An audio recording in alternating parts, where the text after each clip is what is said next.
Então, hoje nós vamos ter a apresentação do Roberto Matiello sobre a Capela Sistina depois do trabalho do Michelangelo lá, né? Roberto, você está com a palavra. Tá Vamos lá. legal. Obrigado. Não, realmente, a Capela Sistina, ela foi construída graças a um pedido do Papa Sisto IV, por isso que ela chama Capela Sistina, né? Mas mesmo antes do Michelangelo, ela foi decorada teve pinturas nas paredes dos grandes pintores italianos. Tanto que, se um dia for possível, no futuro, eu gostaria de falar sobre a Capela Sistina antes do Michelangelo. Ela também era uma coisa encantadora, uma coisa maravilhosa. Os afrescos foram feitos por os grandes pintores do Renascimento italiano. Então, quem já foi na Capela Sistina vê que aquilo é uma maravilha.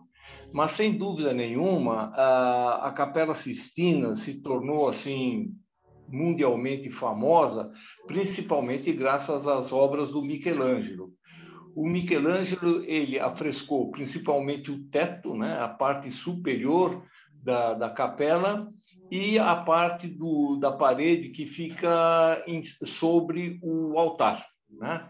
Então, hoje eu vou procurar falar um pouquinho sobre essas duas partes, a parte do teto e a parte que está sobre o altar, que são as duas obras foram feitas pelo Michelangelo. Elas foram feitas em tempos diferentes, né? Aquela que está em cima do altar, o que é conhecido como juízo final, foi feito numa época posterior à época em que ele tinha feito a parte do teto. Podemos ir para frente, Wagner. Pode seguir? Pode ir.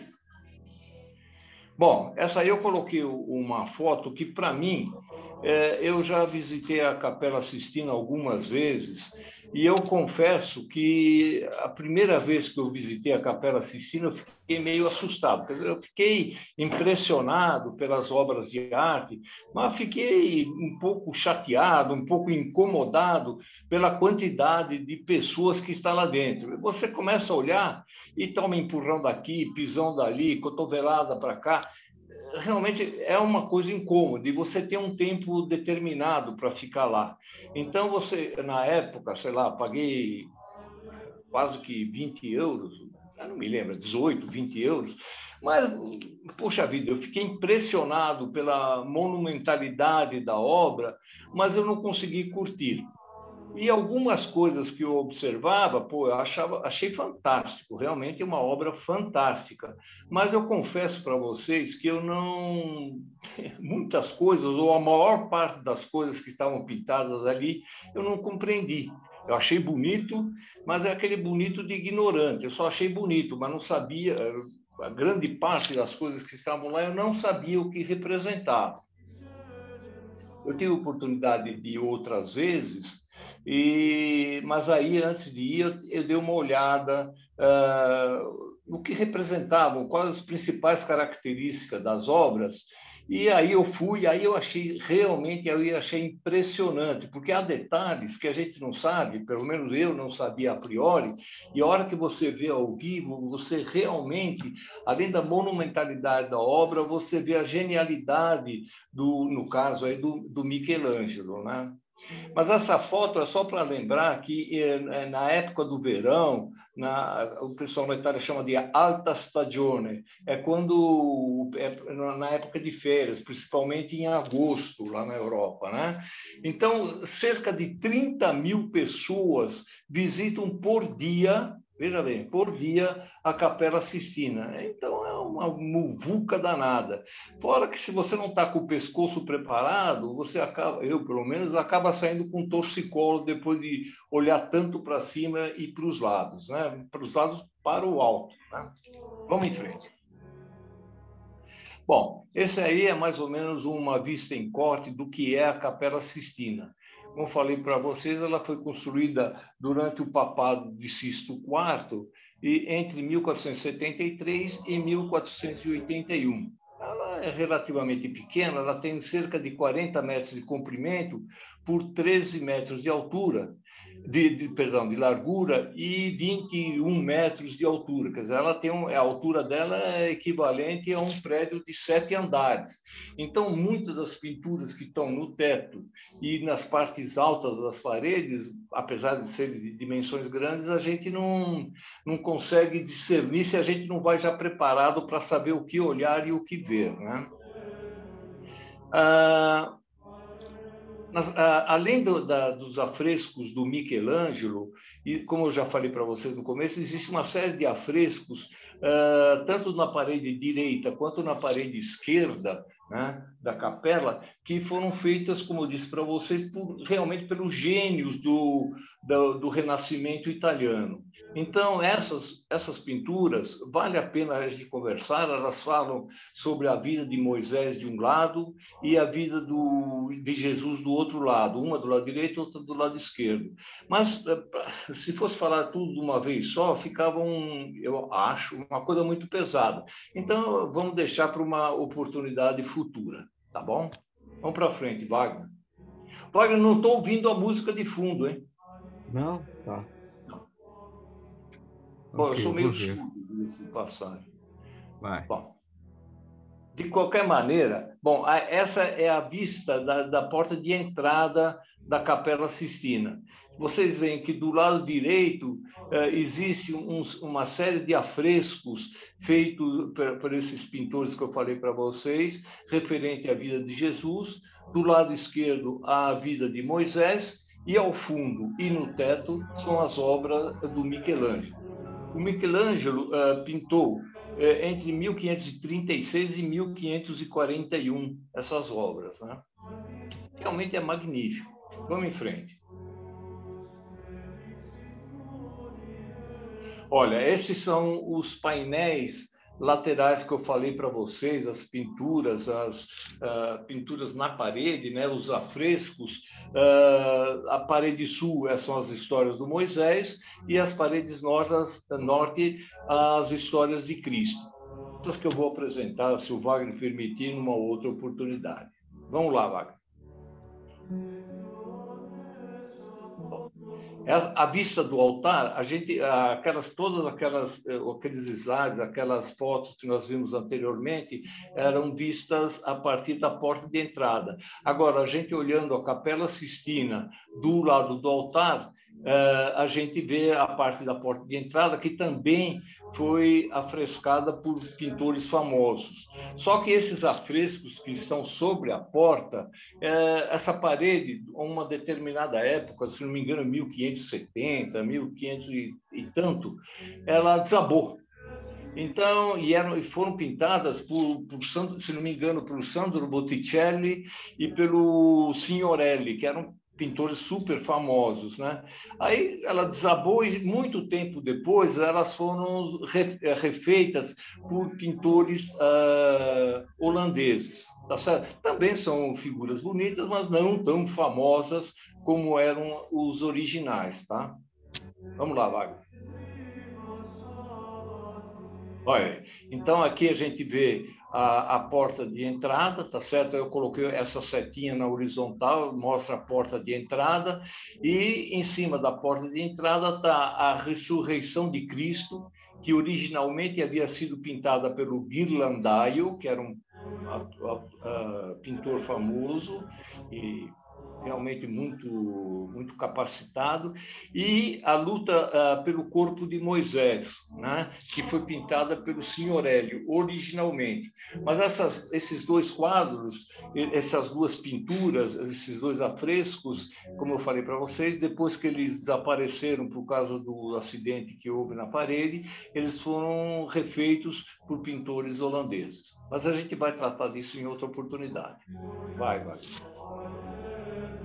Bom, começando pela Capela Sistina, veja bem, eu não vou pegar quadro por quadro, porque são detalhe por detalhe, porque são muitos detalhes, poxa, e a gente não adianta falar tudo em uma hora, a gente não consegue gravar. Então, eu vou procurar falar só das coisas que, no meu ponto de vista, são as coisas mais famosas, mais importantes. Mas um retrato, né? do que é o teto da Capela Sistina. Esse foi pintado de 1508 a 1512, né, pelo Michelangelo. Ele quase não teve auxiliares, pelo menos auxiliares em termos de pintura, porque normalmente naquela época o pintor de mais renome ele pintava a cena principal e todo o resto era feito por pintores auxiliares do pintor principal. Mas no caso da Capela Sistina e do Juízo Universal, o Michelangelo prescindiu de ajudantes. Ele fez tudo sozinho. Realmente foi um trabalho grande, né? Foi um trabalho ciclópico. A gente vendo esse mapa de como que é o teto da Capela Sistina, a gente, quando olha onde está em amarelo, são histórias bíblicas. Então, ele coloca cenas de histórias bíblicas. O verde são pinturas de antepassados de Jesus. O laranja, um é antepassados de Moisés e o outro de Jesus. Aí não tive tempo. Realmente, ontem, o Wagner me falou de fazer essa apresentação, então não tive tempo de dar uma revisada. Mas um é de antepassado de Moisés e outro antepassado de Jesus. O rosa são profetas e sibilas. Sibilas, só para lembrar, eram aquelas mulheres não religiosas na religião cristã, mas da religião pagã. As sibilas eram mulheres que previam acontecimentos futuros, né? Os profetas já não. Os profetas são pessoas citadas na Bíblia cristã, né? Também na Bíblia judaica, né? Os profetas são aqueles homens, aquelas pessoas que previam o futuro. Então, aí há uma mistura de profetas bíblicos, quer dizer, que faz parte da igreja, de uma certa maneira, e sibilas, que é uma entidade que não é uma entidade que pertence à igreja. Isso é característica típica do Renascimento. O Renascimento, exatamente essa palavra, é a volta da arte pré-cristã. Né? Então, realmente, no teto da Capela Sistina, há uma mistura dessas duas entidades. E, finalmente, em azul, são contos do Gênesis, né? Da origem, da parte inicial da Bíblia. E talvez sejam as pinturas mais famosas, mais conhecidas por todos nós. Vamos em frente. Qualquer pergunta, pode me interromper, não me incomodo com interrupção, a gente vai batendo uma bola, tá certo? Então, aí o teto da Capela Sistina, que foi pintado em cerca de 4 anos, né? E ela foi pintada antes da reforma de Lutero. Então, ainda não existia uma dissidência dentro da igreja, né? A igreja ainda era una. Se não me engano, o Lutero, ele começou a fazer as manifestações dele por volta de 1517. Então, a gente repara que nesse teto da Capela Sistina ainda não há a preocupação da igreja com a cisão que ela veio sofrer. Foi uma cisão muito grande, tá certo? E essa cisão ela começou a ser tratada pelo Papa Paulo III, através do Concílio de Trento. Trento é uma cidade satélite de Pádua, lá no norte da Itália, tá certo? Ele convocou um concílio que se reuniu para resolver o que fazer para combater a reforma de Lutero e dos demais teólogos que estavam se afastando da igreja, chamada Igreja Católica. Essa aí é uma pintura, uma visão geral do teto. Quem já entrou lá, começa a olhar, acha fantástico esse negócio, mas a menos dos quadros centrais, que são mais ou menos, das pinturas centrais, que são mais ou menos óbvias, o resto fica meio perdido, a não ser que a pessoa seja uma pessoa muito integrada em termos religiosos, né, em termos de religião, aí a pessoa consegue identificar o que está lá. Uma pessoa mais leiga, mesmo que moderadamente religiosa, na religião cristã, entende mais ou menos isso. Mas a gente tem que lembrar o seguinte: naquela época, as pinturas nos templos, né, elas eram como livro de criança. A pessoa não sabia ler. naquela época, a grande maioria não sabia ler. Então, as figuras, os quadros, os afrescos, eles serviam para que o padre, enfim, a entidade religiosa explicasse o que tinha acontecido em cada um daqueles quadros, daquelas representações. Repito, era mais ou menos como um livro de criança, onde tem muita figura e não tem texto. Não adianta colocar texto em um lugar que uma pessoa não sabe ler. E é engraçado que a evolução da pintura deixou de ser figurativa, como é esse tipo de arte, deixou de ser figurativa e passou para uma pintura mais abstrata. Essa é a evolução, pelo menos eu, que não entendo nada, mas me parece que foi mais ou menos esse o caminho da evolução da arte pictórica, né? Vamos em frente, Wagner. Bom, eu peguei alguns chamado nude, que em italiano, em português quer dizer os nus, né? O Michelangelo foi muito combatido porque ele colocou muitos personagens sem roupa, ele pintou muitos personagens sem roupa. Ele foi muito perseguido, principalmente por um preposto do Papa, que ia lá e olhava as obras. O Papa não, só foi olhar as obras quando estava tudo terminado, mas ele mandava sei lá, encarregados dele verem como andavam os trabalhos. E tinha um fulano, que nós vamos falar daqui a pouco, ele ficava louco da vida de tantas pessoas sem roupa, né? Mas essas pessoas sem roupa, então aí já começa uma coisa que eu acho interessante, que eu não sabia, que depois que eu dei uma lida, né, aí fiquei sabendo. Essas pessoas sem roupa, elas têm uma grinalda, uma coroa de folhas de carvalho.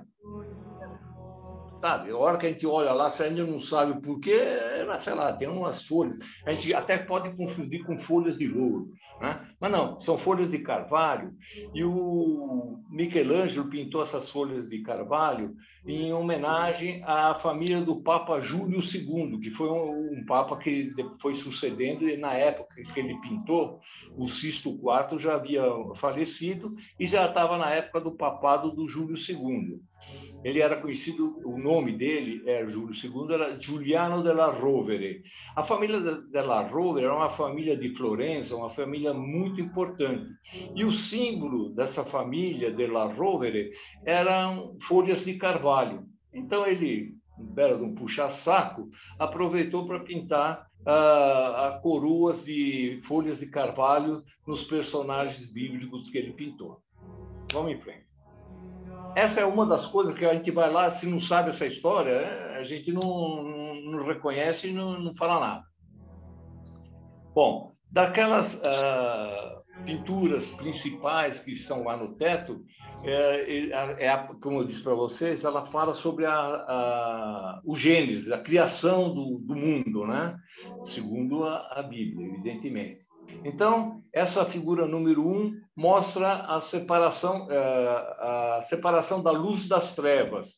Então, a gente verifica, eu coloquei uma seta duas setas verticais, uma para cima, outra para baixo, mostrando realmente, ele mostrando a criação por Deus. Deus é esse personagem que está aí no meio, e de um lado do quadro, de uma diagonal superior, está meio que escuro, é mais escuro, e a parte diagonal inferior é mais claro. Então, realmente, ele mostra, que ele quer mostrar, né, a separação da luz, que é o claro, em relação às trevas, porque no começo, na origem, seria tudo trevas, não existia nada, né? Nem a luz.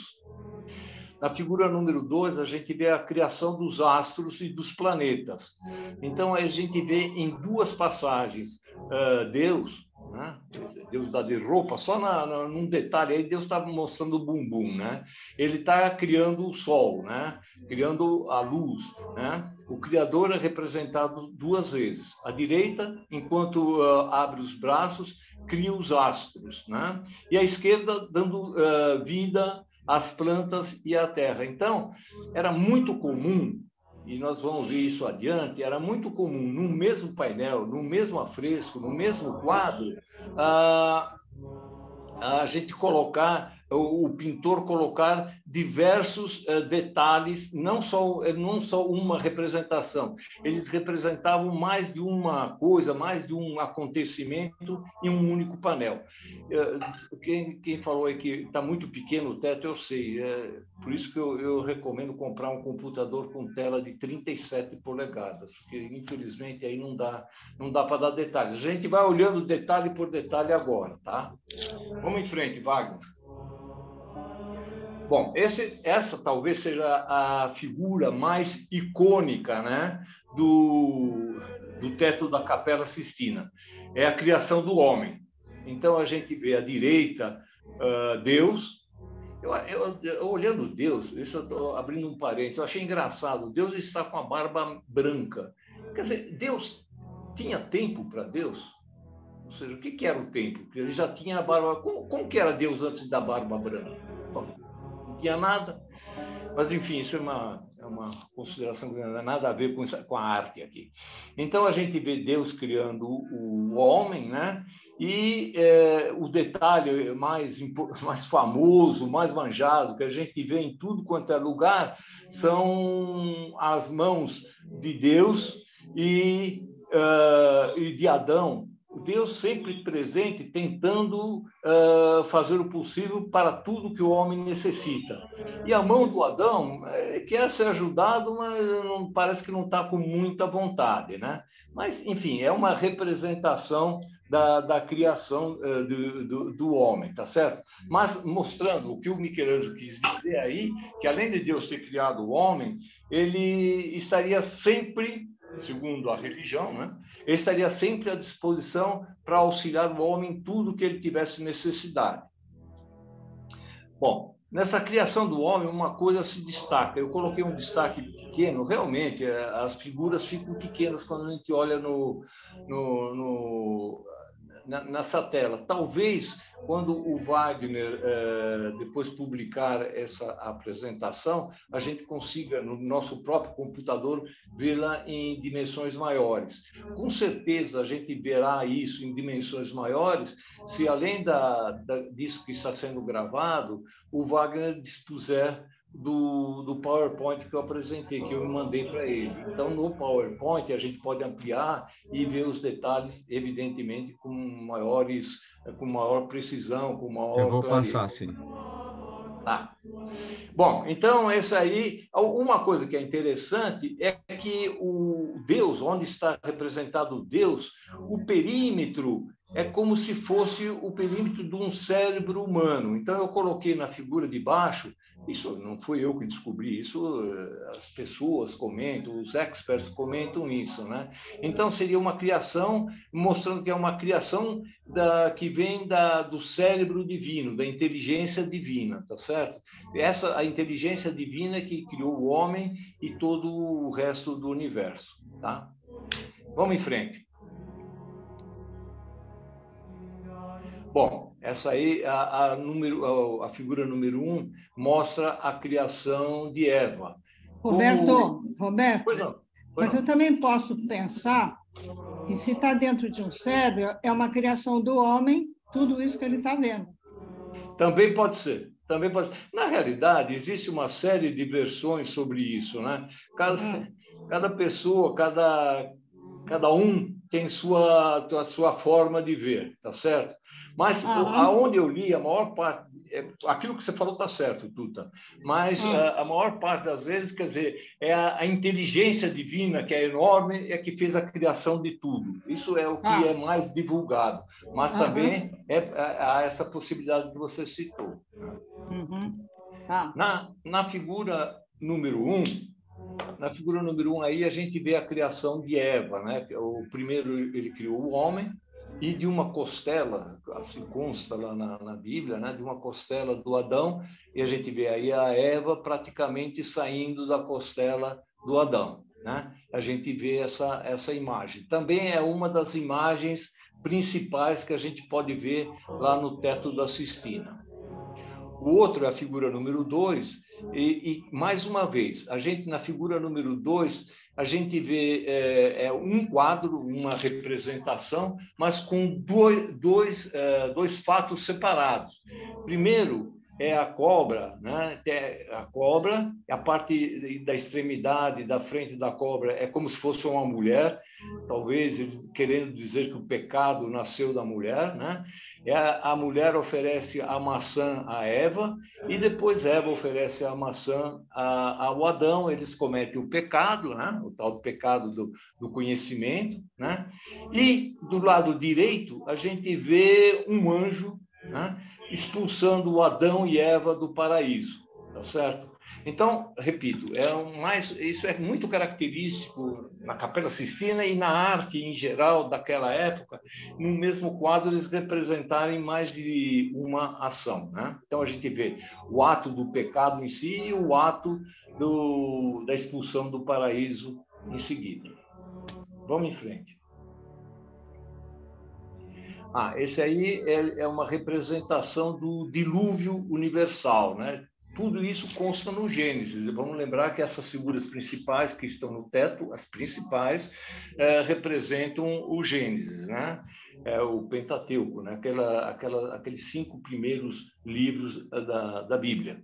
E aí está representado o dilúvio universal, aquele famoso dilúvio que o Noé construiu a arca e salvou uma espécie de cada ser vivo, né?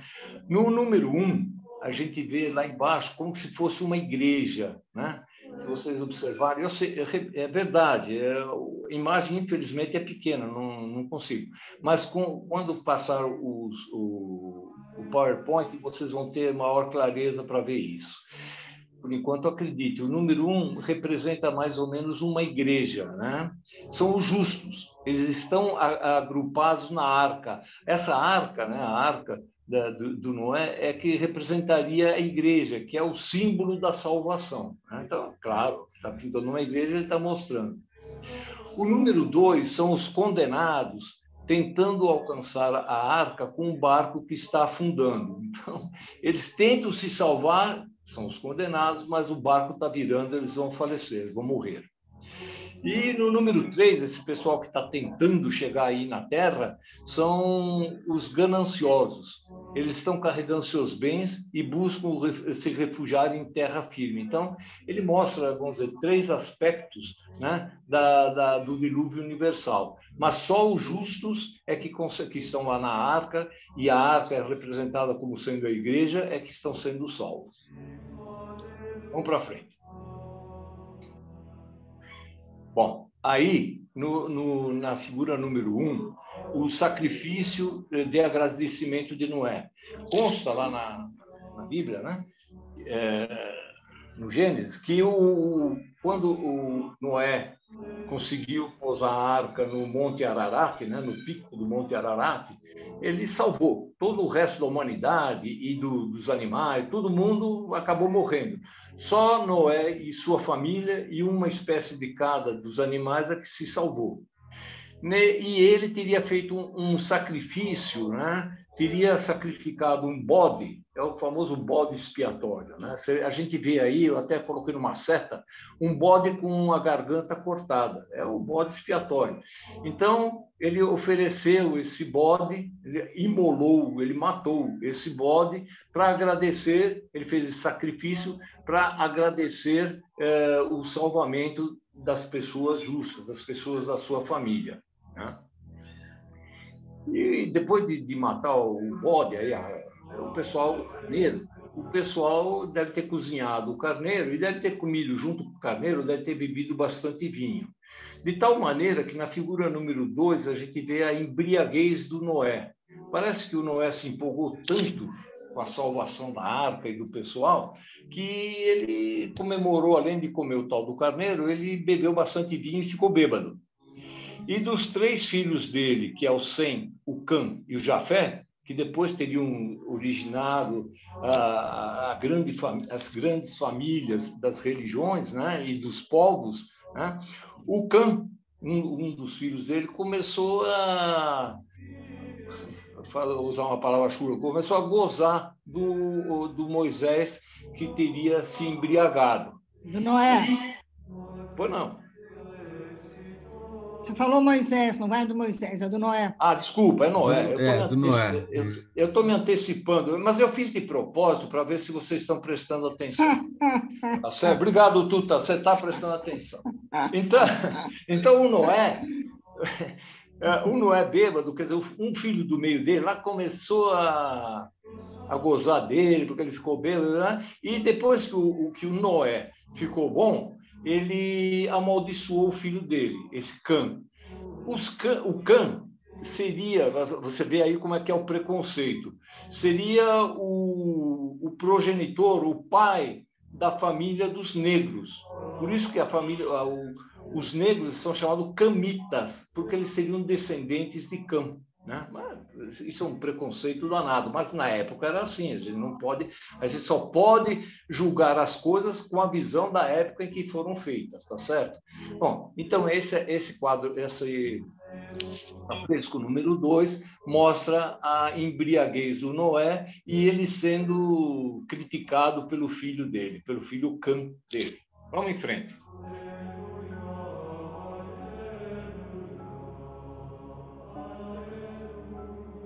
Bom, nas paredes também de cima do teto, ele, como eu falei antes, ele havia pintado as sibilas e os profetas. As sibilas, como eu falei, eram mulheres a quem, na mitologia, se atribuía o dom da profecia e o conhecimento do futuro. Né? Então, ele pintou, se não me engano, foram 6 sibilas e 6 profetas. Né? Os profetas eram as pessoas que anunciavam os desígnios divinos e prediziam os acontecimentos por inspiração de Deus. Né? Então, por exemplo, aí eu coloquei alguns, eu não coloquei todos, senão ia ficar muito comprido, mas em termos de profeta, eu mostrei o profeta Jonas, aqui na parte de baixo, no número 4 é o Jonas. Depois, o 5 é o Zacarias, o 6 é o Joel. E existe uma série de outros. O Jonas, como está pequeno, eu reconheço, não tenho o que fazer. Do lado do Jonas está um peixe. Lembrando a famosa baleia, que o Jonas teria ficado durante um certo tempo morando dentro de uma baleia. Então, ele aí, depois que vocês conseguirem ver maior, ele quis representar uma baleia. Desculpa um pouco.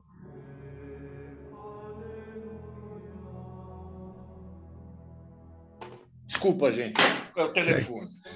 Desculpa. Bom, em termos de sibilas, que eram as mulheres que conheciam o futuro, que prediziam o futuro, eu coloquei aí as sibilas délficas. Délfica é porque era da cidade de Delfos, que é uma cidade na Grécia Antiga. Líbica, que era da Líbia, Pérsica, e existia uma série de outras.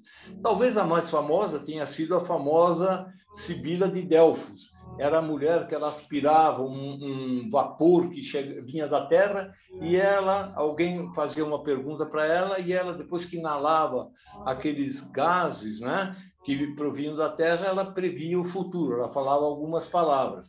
E cabia à pessoa que tinha ouvido interpretar aquilo que a Sibila quis dizer. Não era uma coisa muito clara, certo? Vamos para frente, Wagner.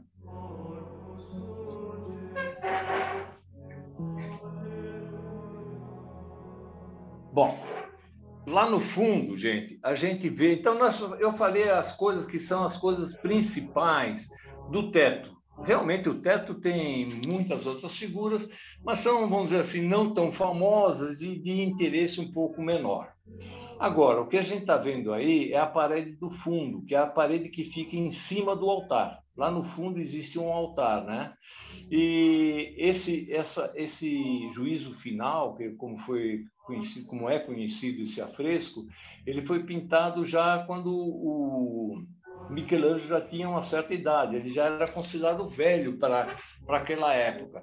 Ela foi pintada entre 1535 e 1541, durou 6 anos essa pintura do juízo final, né?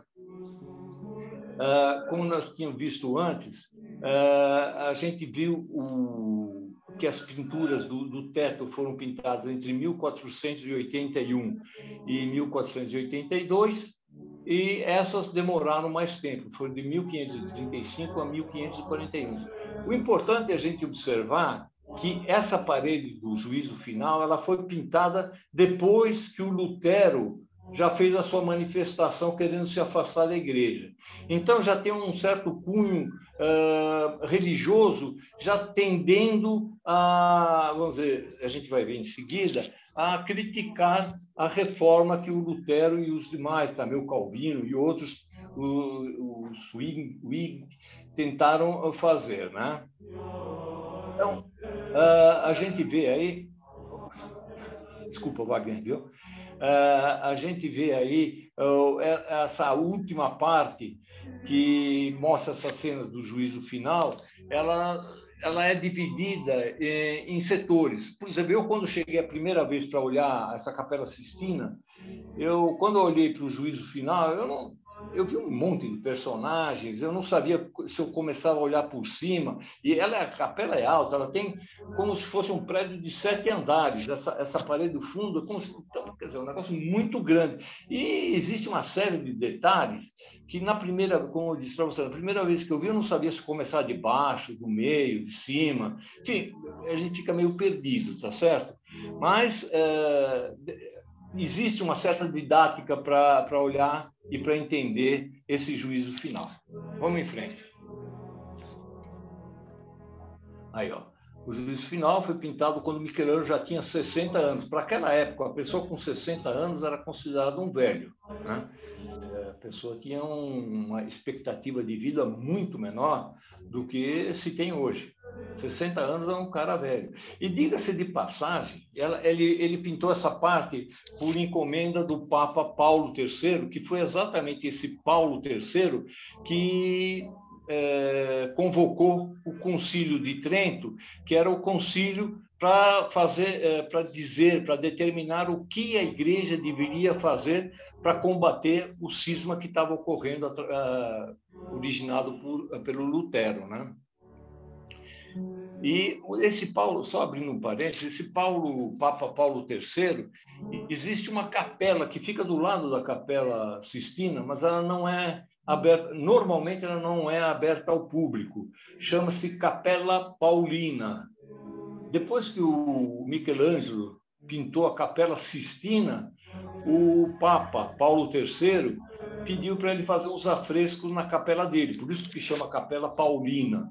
Poucas pessoas viram, a gente consegue mais ver como é que ela é dentro através da internet, tá? Mas existem duas grandes obras do Michelangelo na Capela Paulina. Uma é referente à conversão de São Paulo, né? E a outra é referente à crucificação de São Pedro. Pedro e Paulo são os pais da igreja, né? Bom, isso a gente vê em uma outra oportunidade, se vocês tiverem paciência e vontade de ver. Bom, esse quadro aí, pessoal, é o juízo final. Como eu disse para vocês, olha, ele tem quase 14 metros de altura por 12 metros de largura. Realmente é uma coisa muito grande, tá certo? Uma coisa muito grande. E existe, sei lá, parece que quase 200 personagens, ou mais de 200, pelo menos 200 personagens principais nesse afresco, tá certo? Então, quando a gente olha assim, cara, eu pelo menos, né? Eu vi, entendi alguma coisa, mas não sabia exatamente o que o Michelangelo quis representar. Claro que a figura de Deus, de Cristo, eu conseguia interpretar, de Maria também, mas fora isso, muito pouca coisa, né? Então vamos tentar falar alguma coisa desses personagens. Vai em frente, Wagner. Como eu falei para vocês, né, o juízo final foi pintado já no período da Contra-Reforma. Contra-Reforma foi esse tal movimento contra a reforma do Martinho, que começou com o Martinho Lutero, né? Então aí eu coloco o Michelangelo, eu coloco as datas que eu falei já anteriormente para vocês, tá certo? Então uma coisa é olhar o teto, a ideia que tinha Michelangelo quando ele pintou o teto. Quando ele pintou a parede do Juízo Universal, ele já via a igreja e aquilo que ele queria passar ao público já era diferente do original, tá certo? Daquilo que ele pensou inicialmente quando ele pintou o teto. Vai em frente, Wagner. Então, ó, o juízo final, a parúzia.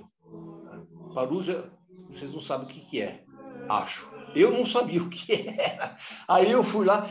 A parúzia é a representação da segunda vinda de Jesus Cristo na Terra. É para fazer o julgamento final. Então, parúzia é a segunda vinda de Jesus na Terra e é a hora que ele faz o juízo final. Quer dizer, que acabou, todo mundo morreu e todo mundo vai ser julgado. Alguns vão para o inferno, outros vão para o céu e alguns fazem um estágio no purgatório, né? Então, a parúzia é exatamente isso daí. Eu não sabia, tá? Eu coloquei aí porque achei legal essa palavra parúzia. Na hora que eu vi, eu não entendi, não sabia o que era, fui ver o que era, né? Bom, então é a representação da parúzia, a segunda vinda de Cristo para a Terra para fazer o tal do juízo final. Na parúzia, Cristo promove a ressurreição dos mortos que se juntam com as respectivas almas. Porque quando a pessoa morre, estou falando segundo a visão da época, da igreja da época, tá? A pessoa morria, era enterrada, né?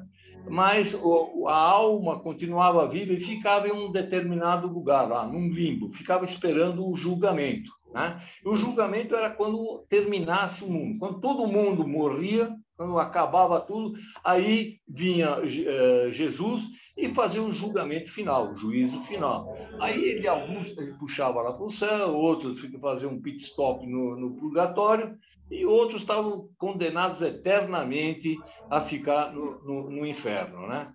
Então, a gente agora olhando para o quadro, outra vez, o quadro é pequeno, não tem jeito. As 4 divisões do juízo final. A número 1, nós vamos ver agora, daqui a pouco, são cenas do sofrimento que Jesus teve antes de ser morto na cruz. Nós vamos ver com detalhes isso daí. A do meio, a de cima também são conhecidas como as 2 lunetas, né? Por causa talvez do formato. A faixa que está indicada como número 2 são dos bem-aventurados, são aqueles que Deus, Jesus, vai salvar, vai levar lá para perto dele, vai levar lá para o céu. O 3 é o pessoal que está no meio termo, não está nem embaixo nem em cima, está no purgatório. E o 4 é o pessoal que agiu mal, foi condenado, vai eternamente, vai ficar no inferno. Então, basicamente, quando a gente vê o juízo final, quando a gente vira o juízo final lá na Capela Sistina, a gente tem que entender mais ou menos isso. E tem que procurar entender e ler a obra do Michelangelo nessa ordem numérica. O número 1, a parte de cima, tem que começar pelo alto, né? Depois o número 2, 3 e finalmente a parte 4. Então, isso já ajuda um pouco a gente discernir aquilo que ele pintou, aquilo que ele quis dizer, tá? Vamos para frente, Wagner. Essas são as lunetas, são os símbolos da paixão de Cristo. Então, na luneta número 1, a gente vê os anjos. Outra palavra que eu aprendi quando eu pesquisei. São anjos ápteros. Anjos ápteros, como todo mundo sabe, são anjos que não têm asas. Tá? Então, ele pintou uns anjos ápteros ajudando a carregar a cruz, né? Porque Cristo foi obrigado a carregar a cruz durante o tempo todo, né? Aí já mostra, quer dizer, acabou tudo, acabou o sofrimento, então aquela cruz já está sendo carregada por mais gente, pelos anjos, né? Eles também, se vocês olharem uma seta que está no número 1, na parte de baixo, tem um anjo aí carregando aquela cruz, aquela coroa de espinhos, né? Então, a coroa de espinhos, a cruz, tudo é símbolo do sofrimento que Jesus passou quando estava na Terra. Mas isso tudo acabou. Então, o pessoal está levando tudo para longe. Um anjo aponta para a cruz e os outros beatos que estão ressuscitando. São a salvação, que é o exemplo que Jesus deu ao povo, né? Às pessoas. Quem seguisse pela religião, quem seguisse a Jesus seria salvo, tá certo? Na luneta número 2, que é essa luneta da direita, refere-se à paixão. A paixão é o martírio de Jesus. Tem aí uma coluna, vocês estão vendo uma coluna. se vocês lembrarem, quer dizer, quem já olhou alguma coisa da Bíblia, principalmente do Novo Testamento, sabe que antes de Jesus ser crucificado, ele foi amarrado numa coluna e foi açoitado. Fazia parte do processo de morte das pessoas que tinham agido incorretamente. Então, tem uma série de pessoas que estão aí, outra vez os anjos ápteros, né? Eles estão tirando a coluna, estão levando aquilo embora, aquilo não existe mais, acabou tudo, né? Os anjos sem asas tentam derrubar a coluna na qual Jesus foi flagelado antes de ser levado à cruz. Então, a gente começa olhando o juízo final, como eu disse para você, a gente começa a olhar pela parte de cima, e a gente, na parte de cima, estão indicados 2 cenários de símbolos da paixão de Cristo. Quer dizer, afastando aquilo que já tinha acontecido, aquilo passou, né? Não vai acontecer nunca mais. Vai em frente, Wagner. Bom, isso é o que está na parte superior, naquele que nós mostramos lá no número 2 do juízo final. É a parte superior do juízo. É a parte onde estão representados os eleitos, né? Essa parte é tudo o pessoal que, teoricamente, teria sido salvo, que seria salvo, né? Pelo menos na época, né? Certamente deve haver mais salvos atualmente. Mas aí ele representou os salvos, foram os eleitos. E nessa imagem, no centro, ele dá destaque a Jesus, que está com essa mão erguida, né? Como quem está comandando o espetáculo aí, tá certo? E do lado de Jesus está Maria. Eu vou abrir um parênteses do meu tempo de coroinha. A Maria, ela não passou pelo juízo. Ela, no dia 15 de agosto, quando ela morreu, ela foi diretamente para o céu. Então, foi a única que não vai passar por nada. O dia 15 de agosto, se vocês olharem na folhinha, é o dia da Assunção de Maria. Ela não passou, não vai passar não passou por nenhum processo de julgamento. Jesus já a conhecia o suficiente e, quando ela morreu, ele levou ela diretamente para o céu. Bom, basicamente, nós vamos ver alguns personagens que estão representados aí. É interessante, porque quando a gente vê essa figura assim, poucos de nós reconhecem esses personagens. Pelo menos eu reconheci muito poucos aí. Eu reconheci o São Pedro. Mas existe a forma com que ele pintou, nós vamos ver agora em seguida, eu achei bastante interessante, que ele mostra uma característica de personagens que quem conhece a literatura da Bíblia consegue destacar. E como eu disse para vocês, essas pinturas serviam para o Papa, para o padre, para o bispo, quando ele fosse falar na missa, ele falava as características e, como eu disse, ele explicava a pintura, ele explicava o que cada personagem desse representava. Como eu disse, como o pessoal não sabia ler, então ele colocava uma figura e alguém explicava a figura. Vamos para frente. A figura central, como eu falei para vocês, é Jesus e Maria. Evidentemente, o Jesus está nessa figura número 1. E o que é interessante, se a gente não sabe, a gente não observa. Eu não tinha observado, mas depois eu descobri. A gente olhando a figura número 1, veja a parte de baixo. A cabeça de Jesus, a cabeça de Cristo, né? Muito semelhante à figura do Adão. Vocês lembram o Adão que está com a mão esticada? Olha a representação de Jesus e a representação de Adão. São muito parecidos. E aí o cara que explicava lá, ele explicava que Deus criou o homem à sua imagem e semelhança. Então, se você não está ligado, eu falo você, mas sou eu, tá? Vocês são cobra, aí vocês devem manjar muito mais do que eu, mas eu só comecei a atentar para isso quando eu comecei a pesquisar. Aí que eu comecei a achar legal, e na outra vez que eu fui na Sistina, eu achei muito mais interessante, porque eu sabia o que olhar e o que aquilo queria dizer. Então, é muito legal a gente ver sobre esse enfoque do conhecimento. Eu não posso deixar de citar o grande Dante Alighieri, que viveu em Florença, também uma cidade subúrbio de Pádua, ele, quando ele escreveu a Divina Comédia, quando ele se refere a Maria, ele fala a filha de seu filho, porque realmente Jesus é o pai de todos. Portanto, se ele é pai de todos, ele é pai de Maria, mas Maria era a mãe dele. Então, o Dante Alighieri saiu com essa que eu achei genial. Ele se refere a Maria dizendo que era a filha do seu filho. Muito bacana. Bom, eu achei legal. O Cristo aí, ele está olhando em direção aos condenados e Maria em direção aos eleitos. Depois nós vamos ver que os condenados estão na direção da vista de Jesus e os eleitos em direção à vista de Maria. Maria aparece com os braços e os pés cruzados, lembrando a crucificação de seu filho. Outro detalhe, que se a gente não está ligado, né, a gente não percebe, não dá valor, não sabe o que o cara quis representar com isso. Jesus aparece, aí não dá para ver, eu tentei mostrar na figura número 3, Jesus aparece com os pés perfurados. Quando vocês tiverem os slides, vocês vão poder perceber, dá para perceber nos slides, né? Que Jesus aparece com os pés perfurados, lembrando que ele foi crucificado. Bom, aqui a Maria foi direta para o céu, como eu falei para vocês, de corpo e alma, no dia 15 de 8, o dia da Assunção. Foi uma antecipação da ressurreição. Ela não passou pela ressurreição, ela passou direta para o céu. Em frente, Wagner.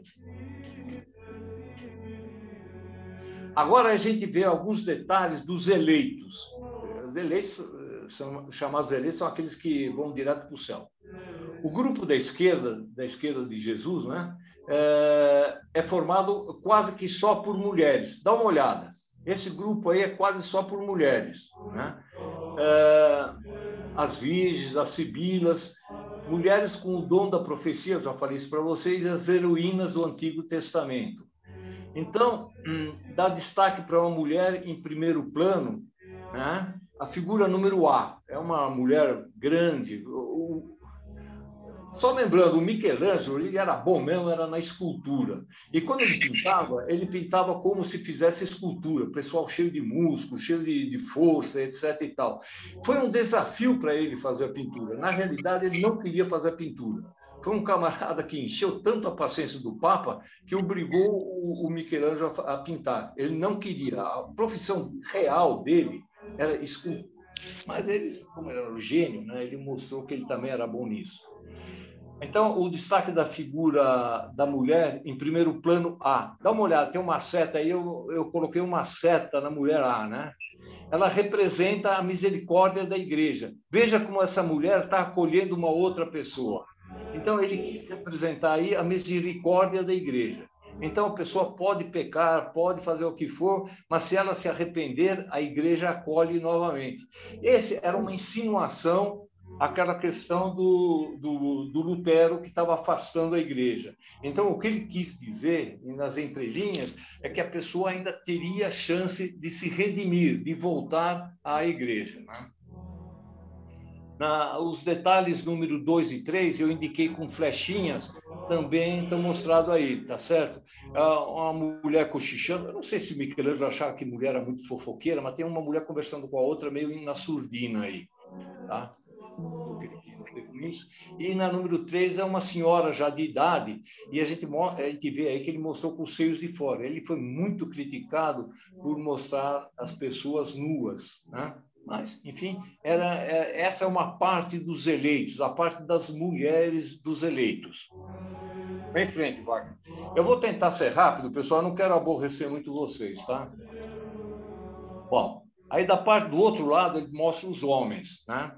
E aí a seta número A mostra São Filipe. São Filipe foi um apóstolo. O São Filipe, ele era muito amigo do João Batista. Depois que Cristo foi batizado pelo João Batista, né? O Filipe, que andava sempre com o João Batista, começou a andar com Jesus e foi um dos 12 apóstolos. O B, né? Que a gente vê uma seta para cima no pé, o B é o São João Batista. Por isso que a gente vê o Filipe e o João Batista juntos. Eles eram camaradas. A gente vê C, a Maria Madalena, né? E na seta D, que a gente vê de costas, é o Santo André. Santo André também era um dos apóstolos. Só lembrando que o Santo André foi crucificado numa cruz em forma de X. Por isso que ele está segurando essa cruz em forma de X aí. Evidentemente, se a gente não sabe desse detalhe, a hora que a gente olha essa figura, a gente não sabe. Mas cada personagem, ele identifica pela característica bíblica do personagem. Então, aí está o Santo André. Evidentemente, como bom santo, ele foi julgado e vai direto para o céu. Vamos em frente, vai.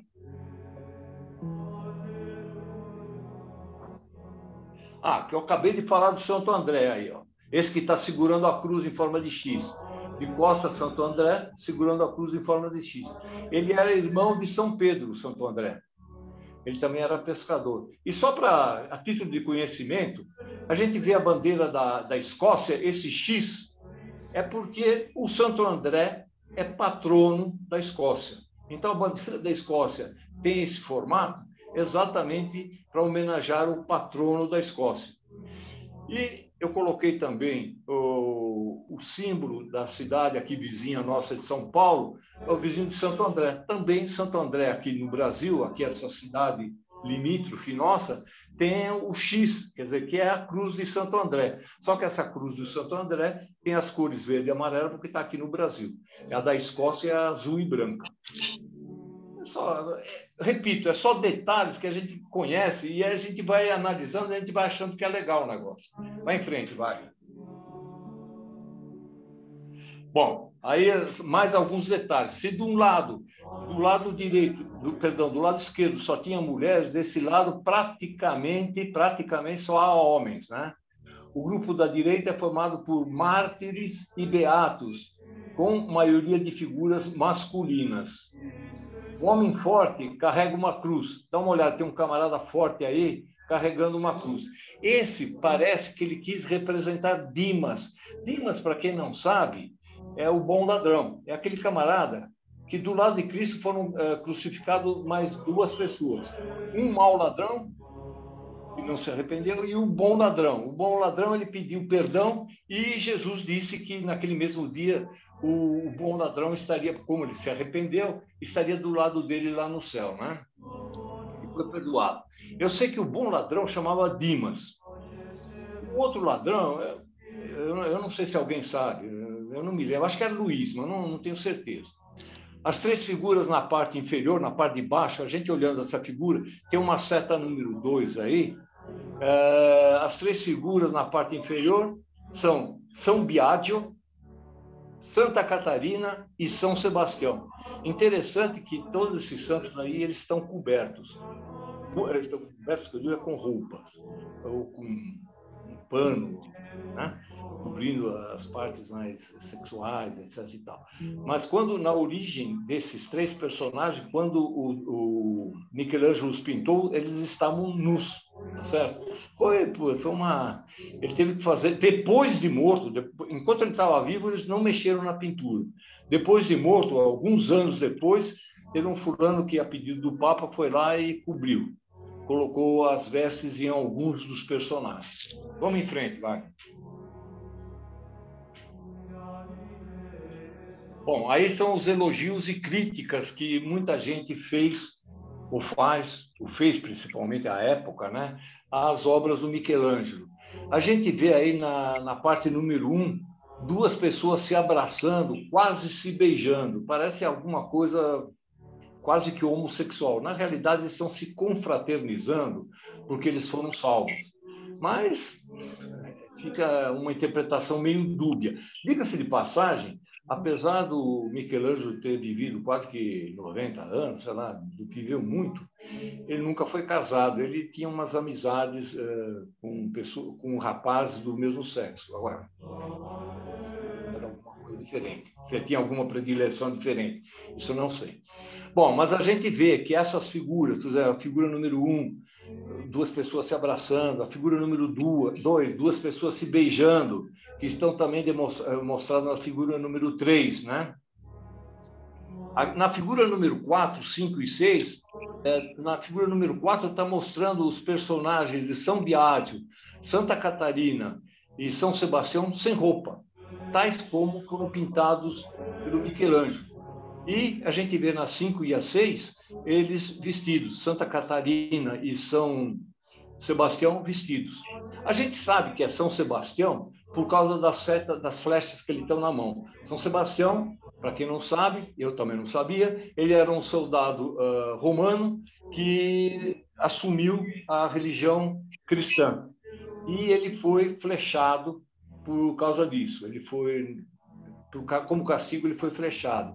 A Santa Catarina, essa que aparece na número 5, tem uma roda dentada.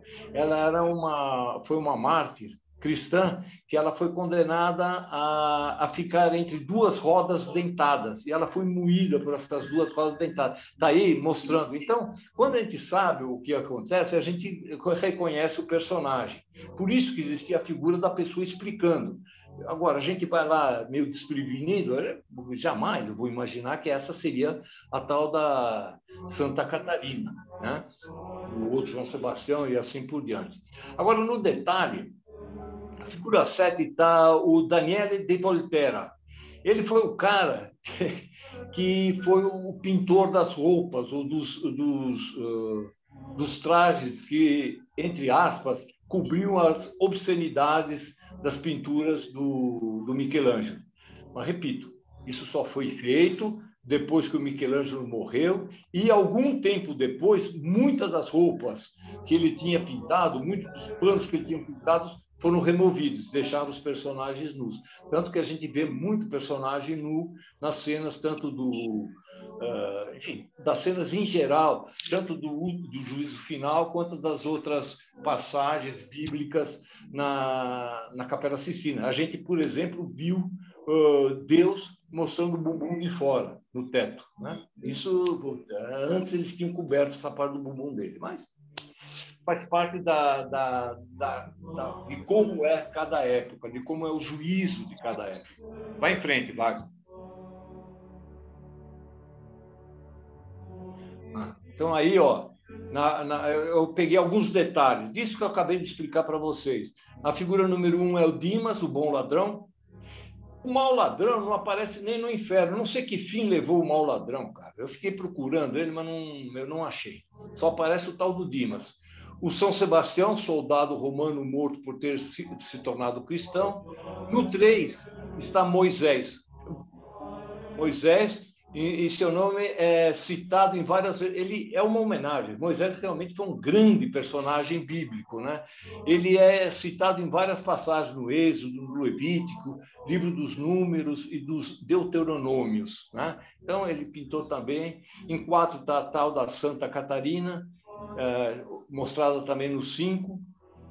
E na 6 está São Longino. Aí não dá para ver, realmente, aí está pequeno, só quem tiver o PowerPoint depois vai ver. São Longino foi um santo que ele foi martirizado com uma serra, ele foi cortado ao meio. E aí, não dá para ver direito, mas pode acreditar em mim, está representado uma pessoa sendo serrada ao meio.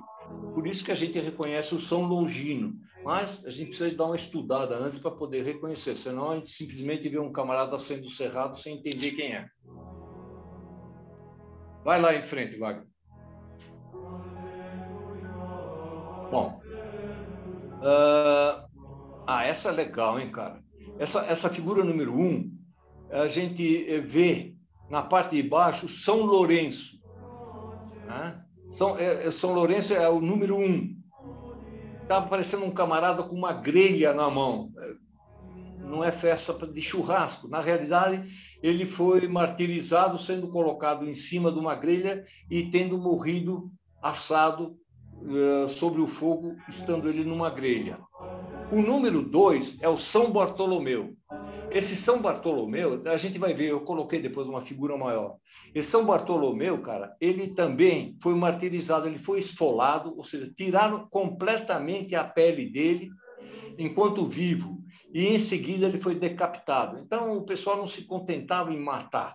Eles tinham que judiar da pessoa antes da pessoa. A pessoa tinha que sofrer antes de morrer. Né? E no número 3, eu me enganei. No número 2, como eu disse, eu não revisei esse trabalho. Se a gente olhar no número 2 aqui em cima, que existe uma seta, a gente vê o São Pedro. O São Lourenço é o número 1. Eu coloquei aqui número 3 em azul. Mas olhando o número 2, a gente vê um camarada de barba com umas chaves na mão. Aí está pouco nítido aí. Mas umas chaves na mão era o São Pedro. Porque Jesus fez o Pedro ser o representante dele na Terra. E tem uma parte lá que ele dá as chaves do paraíso para poder permitir que a pessoa saia da Terra e vá para o paraíso. Então, ele é o porteiro do paraíso. Por isso que aí esse personagem que está representado na figura número 2 tem as chaves na mão. Quando a gente vê um camarada com as chaves na mão, a gente já sabe que esse fulano é uma representação do São Pedro, que também foi o primeiro Papa. Da seta número 2, né? Na seta da figura número 2. E também, na seta número 2 está o São Bartolomeu. Olha, vamos olhar a figura número 1. Na seta número 2 está São Bartolomeu e na seta número 3 está São Pedro. Na seta número 1, que é a figura 3, na seta número 1, que é a figura 3, está o São Lourenço, o tal que morreu na grelha. Está vendo ele aí com uma grelha na mão? Tá? E em cima está o São Pedro. E repare também que o São Pedro descobriram as partes íntimas do São Pedro. Vamos em frente.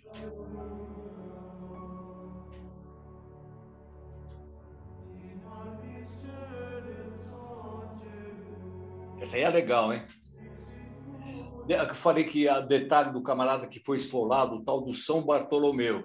São Bartolomeu, ele, na figura número 1, na seta número 1, aparece o São Bartolomeu. É esse cara careca com barba.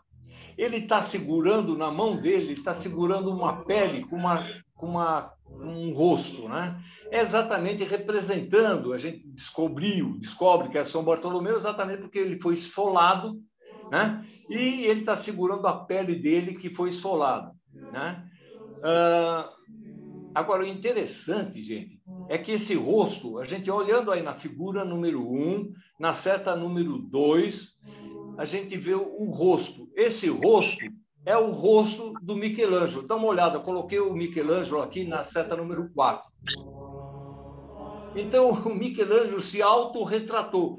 Pô, muito bacana, você vai lá, você olha isso aí e você vê, porra, olha a ideia do cara, o cara se representou. Se a gente não sabe disso, pouca gente se dá conta desse detalhe, tá certo? Isso que eu digo. Então, quanto mais a gente conhece, mais a gente aprecia essas obras de arte, não só pela arte em si, mas por aquilo que ele quis transmitir, tá certo? Na figurinha número 3, embaixo está o retrato do Michelangelo, tal como ele era, e o retrato o autorretrato que ele se fez na pele do São Bartolomeu, tá certo? Agora, o São Bartolomeu, o retrato da figura número 1, seta número 1, é o retrato de um crítico de arte da época que escreveu muito sobre arte da época do Renascimento. Ele era contemporâneo ao Michelangelo, era um tal de Pietro Aretino. Não sei se era Pietro o nome dele, acho que era. O Pietro Aretino. Então, o Pietro Aretino encheu tanto a paciência do Michelangelo, inclusive foi ele que cutucou o Papa para chamar o Michelangelo para pintar. E ele se vingou do Pietro Aretino, mostrando o Pietro Aretino exatamente igual o rosto do Pietro Aretino, e foi representado no São Bartolomeu. Então, nessa figura existe o retrato do Pietro Aretino e o retrato do Michelangelo. Então, é muito legal, pelo menos eu achei interessante a gente saber desse detalhe, tá certo? Vamos em frente. Olha aí, isso aí, para quem não enxerga direito como eu coloquei em tamanho bem grande. Olha, dá para ver bem que Michelangelo teria antecipado o expressionismo. Lembra do expressionismo? Do Edvard Munch, na figura O Grito. Ele antecipou o expressionismo em cerca de 350 anos. Dá uma olhada no rosto do Michelangelo, como ele pintou. É uma expressão, é uma figura expressionista. Então, sem querer, ele antecipou a arte o Michelangelo antecipou a arte em cerca de 350 anos. Veja bem, é bacana a gente saber disso, a gente ver isso, né? Eu não sei se foi querendo ou sem querer, mas o fato está aí, está representado. Realmente, o retrato de Michelangelo, o rosto de Michelangelo, é um rosto tipicamente expressionista. Tá? Vamos em frente. Aqui eu coloquei em forma ampliada a figura de São Pedro. Lembra aquele camarada que eu falei que estava segurando as chaves? Eu coloquei o detalhe, é uma chave de ouro que abre a porta do paraíso e uma chave de bronze que abre as portas para o pessoal que quer se redimir dos seus pecados e passa a entrar, fazer parte da igreja. Então, no juízo final, o Pedro já fez a parte dele e ele está devolvendo as chaves para Jesus. Quando vocês olharam, não sei se vocês observaram, está representado aí, nesse 2, o São Pedro ele está devolvendo a chave. Ele está devolvendo a chave porque ele já fez a missão dele. Ele já quem agora, dali para frente, quem manda é Jesus. Ele já está fazendo o julgamento, ele já não julga mais nada. E só como detalhe, quem conhece o brasão de armas do Vaticano, além da coroa papal, existem 2 chaves, são exatamente essas chaves de ouro e de bronze. Adelante. Tá aí, ó, mostrando em detalhe. O que está do lado lá do São Pedro é São Paulo. São Paulo, no fim da vida dele, ele fez promessa de não cortar mais o cabelo e se abster de álcool e não tocar em pessoas mortas. Então, ele está mostrando aí o São Paulo, já no fim da vida dele, com os cabelos compridos, tá certo? Então, São Pedro e São Paulo, aí, nessa figura, eles estão juntos, tá? Do lado de São Paulo está São João. São João era dos discípulos de Jesus, ele era o mais jovem, ele está representado aí como um moleque, aí como um jovem, um menino, um rapaz. Bom, então vocês veem na figura número 2, essa seta vertical está indicando exatamente o São João, né? E os eleitos são aqueles em que em vida praticaram o bem. Então todo esse pessoal aí, tanto da esquerda de Jesus quanto à direita, são o pessoal que ele considera que merecia o céu, então ele está levando já para perto dele. Vamos em frente, Wagner. Essas aí são as trombetas do juízo final. Então, o Apocalipse, segundo São João, né? Os anjos, seriam 7 anjos. Eu não sei por que o Michelangelo ali se enganou e colocou 8. Mas 7 anjos tocariam as trombetas, chamando todo mundo para o juízo final. Então, Apocalipse é uma palavra de origem, termo grego, que significa revelação. Então, aí seriam reveladas as pessoas salvas e as pessoas que não seriam salvas. Então, bom, existe uma série de detalhes aí, que na hora que vocês olharem as figuras, vocês vão entender melhor. Eu estou andando um pouco rápido para não aborrecer muito com vocês, tá certo? Vamos para a próxima, Wagner. Aí os anjos anunciaram o fim dos tempos, né? Os mortos começam a ressuscitar. Então, a gente vê detalhes de pessoas saindo do túmulo, estão ressuscitando, né? Eles estão juntando o corpo que eles tinham antigamente com a alma. A ressurreição nada mais é do que a junção da alma, que é imortal, com o corpo que é mortal, né? Então, ressurreição, segundo a igreja, né?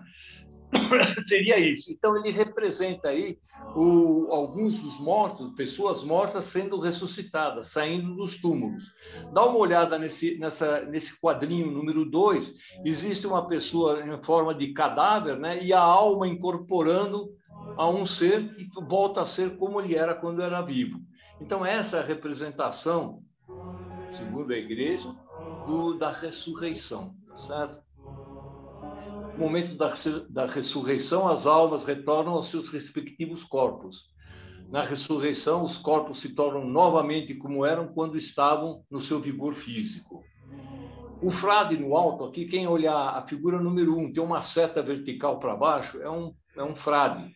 Ele representou São Francisco, que está ajudando um leproso. Tá? Então, quem olhando para o juízo final, olhando para esse frade, ia saber que era São Francisco? E é São Francisco, pelas características como ele foi pintado. Para o próximo, Wagner.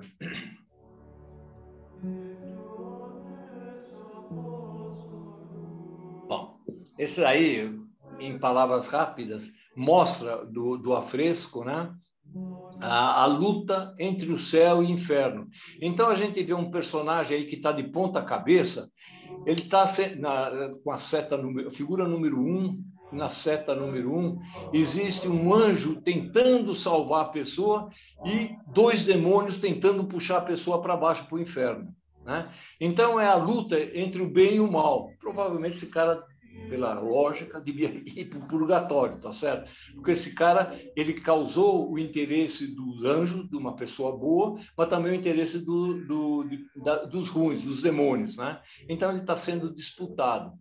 E a gente vê aí em todas as figuras, a gente vê no quadrinho número 2, pessoas indo direto para o céu, tá vendo? Estão voando direto para o céu.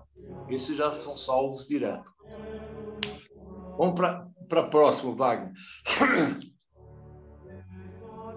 Bom, então essa é a tal da disputa, né? Então aí a gente vê aquilo que eu falei para vocês, os anjos tentando ajudar os ressuscitados a subirem e os demônios tentando segurar o pessoal para ir para baixo, né? E isso realmente mostra, isso é uma ação da Contra-Reforma que eu falei para vocês. Ele pintou isso já na época da Contra-Reforma. Então isso mostra o seguinte, que o pessoal ainda pode se arrepender de ter deixado a religião católica, né? O pessoal poderia se arrepender e ainda ser salvo. Mas quem não se arrependesse ele seria inexoravelmente condenado ao inferno. Essa é a visão da época, né? Vamos para frente. Vai lá. Bom, então, outra vez aí a gente vê essa luta entre o bem e o mal. Os condenados são puxados para baixo em direção ao inferno. Nenhum condenado tenta ajudar o outro. Então, quem está condenado, está condenado. Cada um se preocupa por si mesmo. E Michelangelo pintou os 7 pecados capitais. Isso precisa olhar lá lá no juízo final, em loco, né? Mas são a soberba, a luxúria, a gula, a ira. Isso aí eu fiz uma cola para saber o que eram os pecados capitais. Avareza, inveja e preguiça, né? Mas ele representou, nessa parte do quadro, do afresco, ele representou cada um desses pecados capitais. Ele procurou representar cada um desses pecados capitais.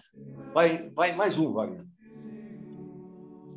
Os pecados capitais. Então, eu tentei numerar os pecados capitais, a soberba, número 1, né? Aquele que sempre quis ser o maior de todos é puxado para ficar de cabeça para baixo. Então, quem era soberbo agora fica com a cabeça para baixo. Então, essa foi a forma dele representar como seria julgado a soberba, né? O número 2, aquele que viveu na luxúria, né? Está sendo puxado por um demônio pelos genitais. Então, o demônio está segurando nos genitais do personagem. Isso vocês têm que ver em forma maior, tá? Mas acreditem no que eu estou falando. Ele está puxando, como ele era da luxúria, só pensava em luxúria, ele é condenado ao inferno e está sendo puxado para o inferno por um dos demônios através dos seus genitais. O 3 é o condenado pela gula. Está colocando a mão na garganta, lembrando o motivo de sua condenação.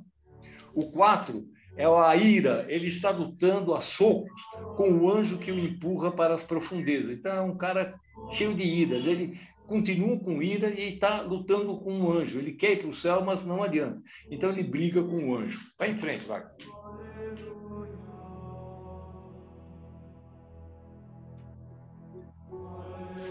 Desculpa aqui. O número 5 dá uma olhada, é um avaro. Eu acho que eu coloquei uma figura maior depois. Ele está sendo puxado através de uma sacola cheia de moedas e pelas chaves do cofre. Então, o demônio está puxando o cara para o inferno através exatamente dos pecados dele, através da sacola cheia de moedas e das chaves do cofre. O 6 está invejando a salvação do personagem à esquerda. E, finalmente, o 7 é a preguiça. O condenado se deixa puxar. Já falou? Preguiça, o condenado se deixa puxar para baixo sem qualquer resistência. O cara é preguiçoso, tá vendo? Tá sendo puxado para o inferno e ele não está nem reagindo, ele não tem força de vontade, ele é preguiçoso. Vai, Wagner. Olha, ele, ao mesmo tempo, é arrependimento. Dá uma olhada, esse arrependimento da preguiça também é interessante, porque o pecador arrependido é melhor perder... Por que ele fez essa representação? Porque tem uma passagem na Bíblia que diz que é melhor perder um olho do que perder o reino dos céus. Então, quer dizer, você precisava de alguém explicar. Então, era essa a função dos bispos, dos padres, explicando as pinturas, tá certo? Eu não entendo nada de religião, eu não saberia, a não ser que tendo lido, tendo aprendido. Aí você começa a ver por que ele pintou dessa maneira, por que ele representou os personagens dessa maneira. A seta verde são 2 demônios que estão puxando o não arrependido em direção ao inferno. Então, ele não se arrependeu, então 2 demônios estão puxando ele para baixo. O vermelho, que está com a seta vermelha, o verme do remorso, ele ficou com remorso de ele ter pecado, tá certo? De ter sido preguiçoso. O verme do remorso abraça o pecador pela cintura e o arrasta para baixo. Então, não só os demônios, como também o arrependimento puxa ele para baixo. O pecador apresenta um semblante de triste, dá uma olhada na cara, por não ter feito o pouco que deveria ter feito para obter a salvação. Esse é o tal do arrependimento. Frente, Wagner. Então é legal, tá? A gente vendo isso e sabendo o que quer dizer, a gente dá muito mais valor. Bom, aí já estamos na parte inferior, da parte final, a parte inferior da representação do juízo final. É a parte do inferno. Então, a gente vê na figura número 1 a boca do inferno, né? É onde o pessoal entra. Está vendo que tem um fogo lá? Então, são os demônios que estão cuidando da parte da entrada do inferno e o camarada que já está indo para o inferno já está entrando no fogo, né? Tem muito da representação do inferno aí que foi citada por volta de 1300 pelo Dante Alighieri. Então, a visão que o pessoal tinha do inferno era ainda aquela visão da Divina Comédia do Dante Alighieri.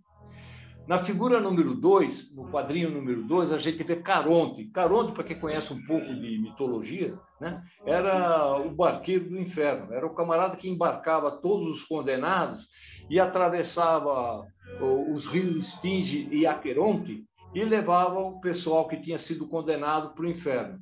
Então, está aí o barqueiro, né? O tal do Caronte, levando os condenados para o inferno. Tá? E a gente vê os condenados já na figura número 3, um dos condenados já sendo desembarcado, está sendo puxado pelos demônios. E no 4, na figurinha número 4, a gente vê a representação, a cara horrível de 2 personagens que seriam 2 demônios. Né? Vai em frente, vai. Esse é o desembarque no inferno, né? Então, o pessoal saindo da barca, sendo puxado para baixo, para dentro do inferno, pelos demônios. Um conjunto, um condenado, é o número 1. Se vocês olharem na setinha em cima, é o número 1. Um condenado tenta se proteger da fúria de Caronte usando as mãos. Porque o Caronte, se vocês olharem nas figuras anteriores, tem um remo na mão e está descendo o remo na cabeça do pessoal, para o pessoal desembarcar rápido para o inferno. A seta número 2 mostra um condenado que protege as orelhas para não ouvir os gritos do barqueiro. Né? O barqueiro, além de estar dando pancada no pessoal para desembarcar, deve estar gritando o pessoal descer logo do barco para ir para o inferno. O outro condenado, que está na figura número 3, fixa o olhar para baixo para não ver aquilo que está acontecendo. A coisa tão horrível que o cara não quer nem ver o que está acontecendo. Esse é o desembarque para o inferno. Vamos para frente. Tuta, fica mais 1 minuto. Está acabando.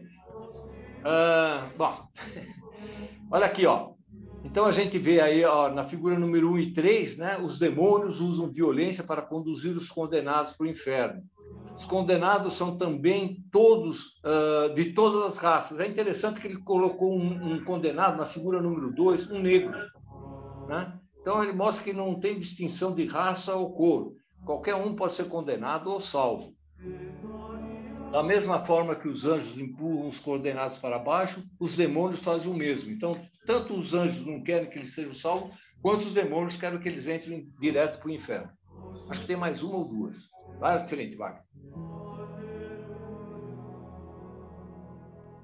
Isso que eu achei, olha, eu achei essa parte eu achei muito legal, cara. O Michelangelo ele se vingou do inimigo dele. Esse que está na figura número 2, que eu coloquei umas setas, é um desafeto do Michelangelo.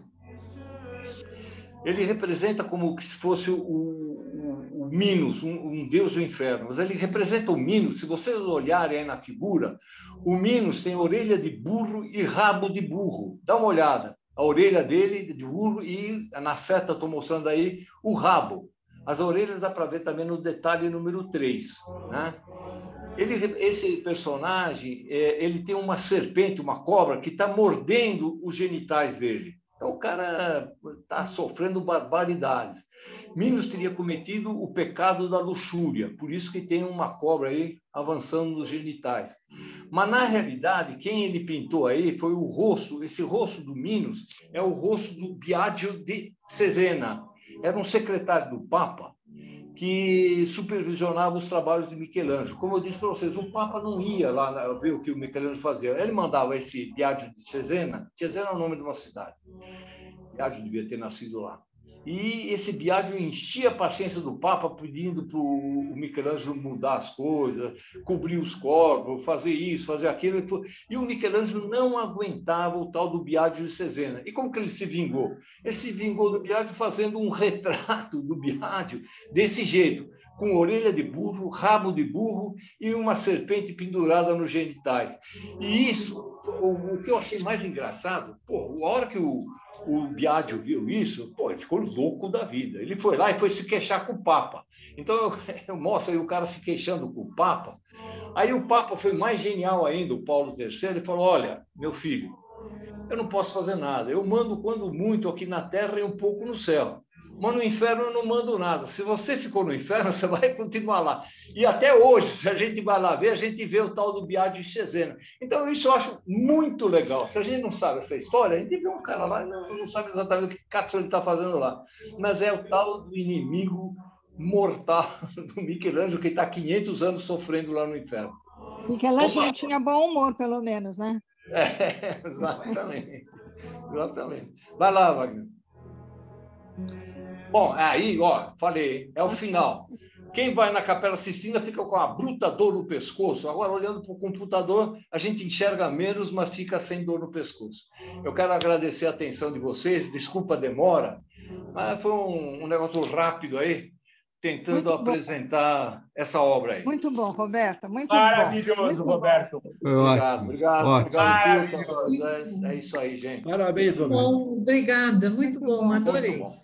Fantástico. Obrigado, amigo Roberto. Obrigado. Muito bom, Legal, Roberto. legal. Valeu, foi ótimo. Obrigado. Eu sei que vocês são amigos e estão elogiando. Muito obrigado. Não. Eu vejo que alguns estão elogiando, mas estão ficando vermelho. É vergonha, né? Tudo bem, não está mal. Olha, pessoal. Roberto, não seja modesto. Olha, um dia, quando for possível, quando o Wagner deixar, porque o Wagner é um tirano, né? Ele escala quem ele quer na hora que ele quer. Mas, enfim, a gente tem que obedecer. Eu gostaria de apresentar para vocês aquelas pinturas que foram feitas por outros artistas que não o Michelangelo, por isso que nesse aí eu chamei a Capela Sistina depois de Michelangelo. Eu queria mostrar para vocês como é, ou como foi, a Capela Sistina antes do Michelangelo. Também é um negócio muito interessante. Já Então, pode ir preparando, hein, Roberto? Vai preparando. Roberto, já está matriculado. Tá legal. Mas fala baixo que o Wagner ouve. Já está vai preparando. Tá bom. Não, mas realmente eu acho que é muito interessante. E eu acho, gente, que o dia que a gente for para Roma, quando tiver oportunidade, normalmente quem vai para Roma vai visitar o Coliseu, a Basílica de São Pedro e a Capela Sistina. A gente, com certeza, depois desse e depois do próximo, a gente vai ver a Capela Sistina com outros olhos. A gente vai conhecer mais e vai apreciar muito mais. Legal, muito legal. Tá. Obrigado, Muito pessoal. bom. Valeu. Boa noite a todos. Parabéns mais uma vez, Roberto. Valeu. Obrigado, foi ótimo, obrigado. Roberto. Sensacional. Abraço, tchau, Wagner. Adorei. Obrigado. Valeu. Valeu. Tchau, pessoal. Parabéns, Roberto. Semana que vem nós vamos ter o José Luiz, de lá diretamente do México, falando uma apresentação sobre Jesus. Tchau, gente. Legal, nós estamos bem religiosos Obrigada pelo ultimamente. convite. Pois é. Obrigada, Wagner. Tchau, Obrigada. Legal, valeu, gente. valeu, Adorei. Um abraço, Tchau, tchau. obrigado, Boa Tuta, noite. pela paciência. Abraço, Beijo. tchau. Tchau, tchau.